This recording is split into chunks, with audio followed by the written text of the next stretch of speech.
হর হর মহাদেব, জয় মা কামাখ্যা। আশা করছি আপনারা সকলে ভালো আছেন, সুস্থ আছেন। আপনি কি বুঝতে পারছেন যে আপনার বাস্তুতে কোনো রকম সমস্যা আছে? আপনি কি বুঝতে পারছেন যে আপনার বাড়িতে নানান রকম প্রবলেম তৈরি হচ্ছে?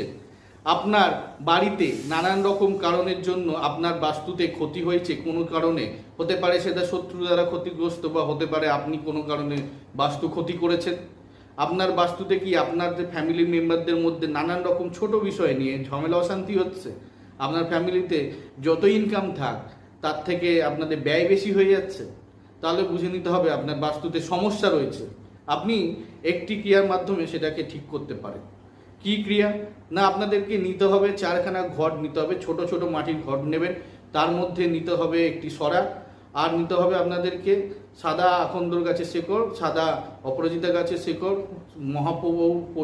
মহাপ্রসাদ নেবেন, একটুখানি টুকরো হলেও চলবে। আর নিতে হবে আপনাদেরকে একটুখানি মঞ্জুরি সমেত তুলসী পাতা নিয়ে আপনারা ঘটের মধ্যে সমস্ত দ্রব্যগুলোকে দিয়ে তার উপরে সরা দিয়ে চাপা দিয়ে লাল শালুক কাপড় দিয়ে বেঁধে আপনাদেরকে ঘরটাকে আপনাদের বাড়ির চার কোণে কিন্তু প্রতিস্থাপন করতে হবে। কেমন রেজাল্ট পাচ্ছেন অবশ্যই জানাবেন। আমার ভিডিও যদি আপনাদের ভালো লেগে থাকে তাহলে চ্যানেলটাকে লাইক করবেন, শেয়ার করবেন আর সাবস্ক্রাইব করবেন। ততক্ষণ ভালো থাকবেন, সুস্থ থাকবেন। জয় মা কামাখ্যা, হর হর মহাদেব, জয় মা।